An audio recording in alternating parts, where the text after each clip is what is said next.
Manchester United's midfield rebuild is moving fast, and Manu Kone is now being positioned as the club's next signing after the arrivals of Yuri, Tielemans and André Santos.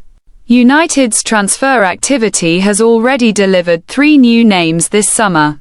Santos joined from Chelsea for £50 million, becoming a young, box-to-box option in midfield. Carl Darlow arrived on a free transfer from Leeds United to provide goalkeeping depth. And on Tuesday evening, Yuri Tielemans officially became a United player after his £35 million release clause at Aston Villa was activated. Despite these additions, a gap remains in Michael Carrick's midfield setup.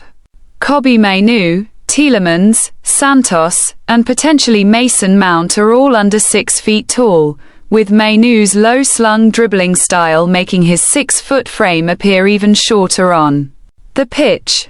With Casemiro having left the club and Manuel Ugarte currently injured, United lack a midfielder who combines physical strength in tight spaces with technical quality. Manu Kone is being viewed as the player who fills that specific gap. Before going further into Kone's profile, this is the point in the video worth pausing on. If you are new here, this channel is called Final Whiz, and it is built entirely around Manchester United transfer news, matchday reaction, and every twist in the club's business. Delivered daily. If that is the kind of coverage you are looking for, subscribing means you will not miss the next update. Liking this video helps it reach more United fans, and dropping a comment on which of today's stories interests you most helps shape what gets covered next. Kone made his professional debut for Toulouse in 2019, but it was at German club Borussia Mönchengladbach where he developed into a genuine first-team force. There, he established himself as a number 8 capable of carrying the ball forward and escaping tight areas under pressure. He moved to Roma in 2024 and quickly became a key player, contributing to the club's third-place finish in Serie A last season. Roma's financial situation, however, makes a sale this summer likely. An Italian football expert, speaking to the Manchester Evening News, indicated that Kone could be available for as little as £45 million. United have been told that other clubs may move for him soon, which increases the pressure to act quickly. If Kone were deployed alongside Mainoo in a double pivot, he could provide the recovery runs and athletic coverage that Mainoo's game often lacks. Both players are strong at receiving the ball under pressure, which suits a possession-based system like the one Carrick operates.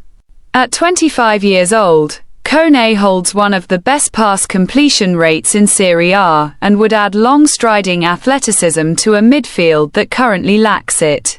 Based system like the one Carrick operates. At 25 years old, Kone holds one of the best pass completion rates in Serie A and would add long-striding athleticism to a midfield that currently lacks it. Should the deal be completed at the reported valuation, United's total outlay on midfield signings this summer would reach £131 million, just £15 million more than Manchester City paid for Elliot Anderson.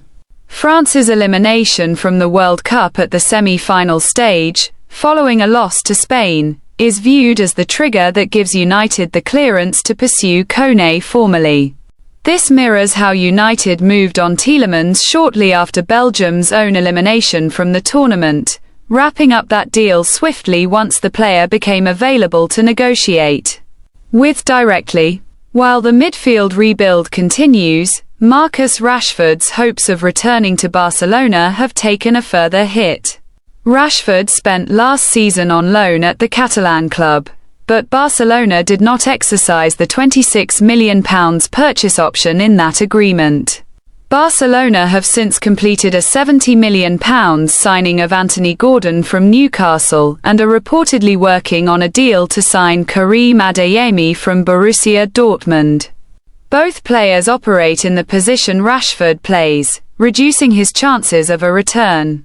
Spanish outlet Mundo Deportivo reports that Ferran Torres's future at Barcelona will not be resolved until September, with the delay linked to FFP concerns.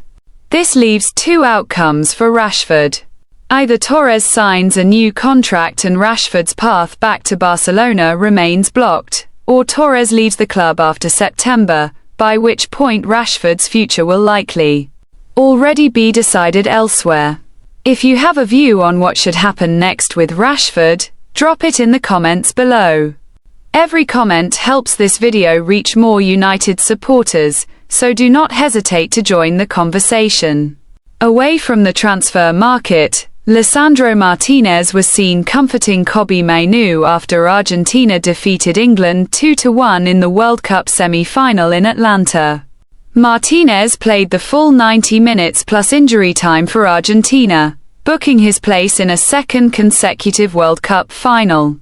Mainoo, in contrast, did not play a single minute for England throughout the tournament and watched his teammates concede two late goals after taking an early lead through Anthony Gordon.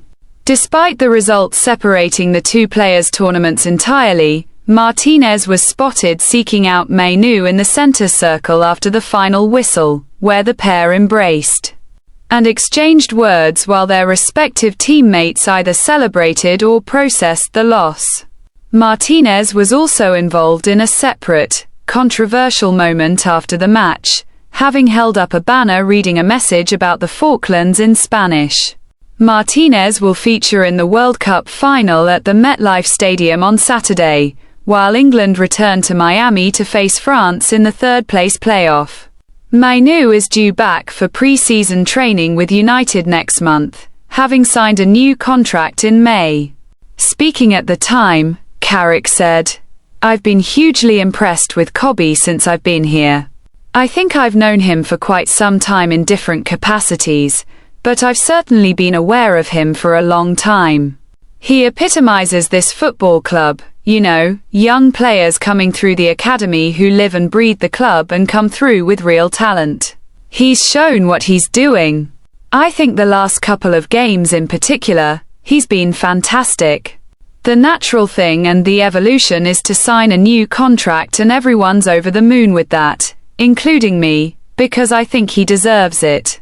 United are already back in training and will face Rayo Vallecano this Saturday, followed by Rosenborg on the 24th and Atletico Madrid on August 1st.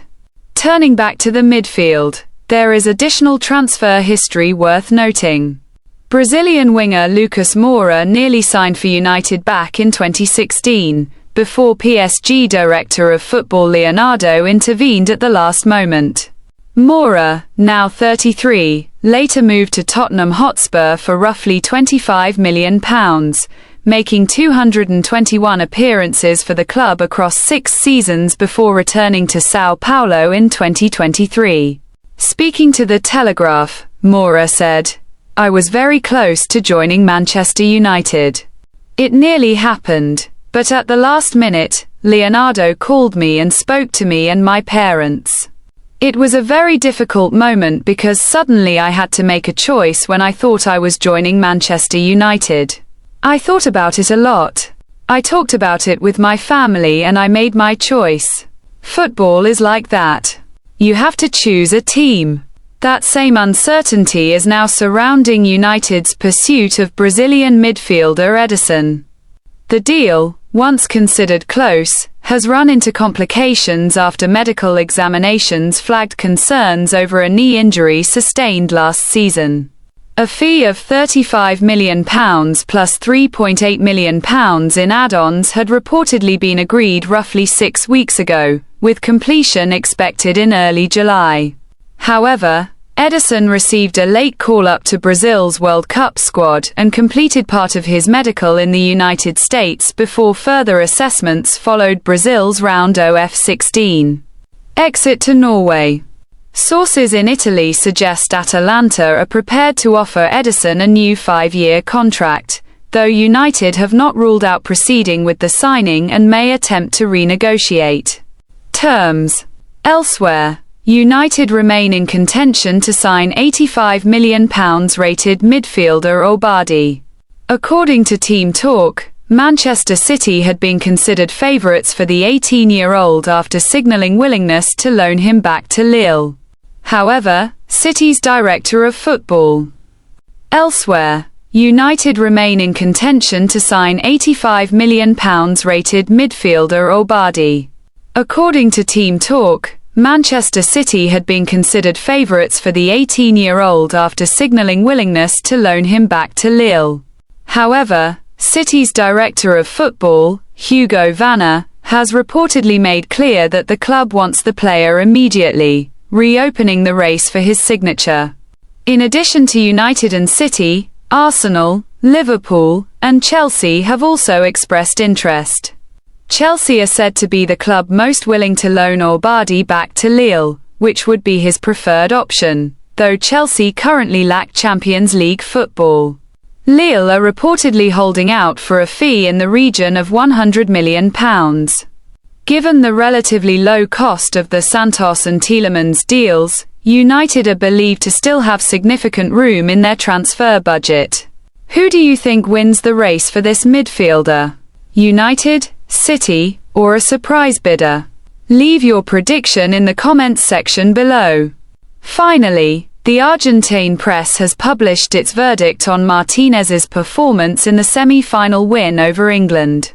Pagina 12 gave Martinez a 6 out of 10 rating, noting that he struggled against Harry Kane, who ultimately had limited impact on the match. TYC Sports also awarded a 6 out of 10, praising his ground-based defensive work despite the aerial struggles. El Sol gave the same 6 out of 10 rating, describing it as a straightforward match for Martinez despite being substituted for Nicolas Otamendi in the second half. La Nación rated him lowest at 5 out of 10, praising his passing but noting he was less reliable than in previous tournament matches. Speaking to TYC Sports after the match, Martinez said, "I won't lie to you. We're all Argentinians and we experienced it like the fans. We knew the magnitude of this game and went for it from the first minute. We had to suffer because they're a very tough opponent, but in the end, we're always the ones who take the initiative, the ones who play without fear, and the ones who want to win." He added, "What we did today will go down in history, and it was a real treat for every Argentinian. That's what fills our hearts, that people feel a connection and see on television, a team that truly represents them. We're one step away, but now we're going to enjoy what we've achieved." Martinez is expected to start in Sunday's final against Spain, where a win would make him the first United player to hold 2 World Cup winners' medals.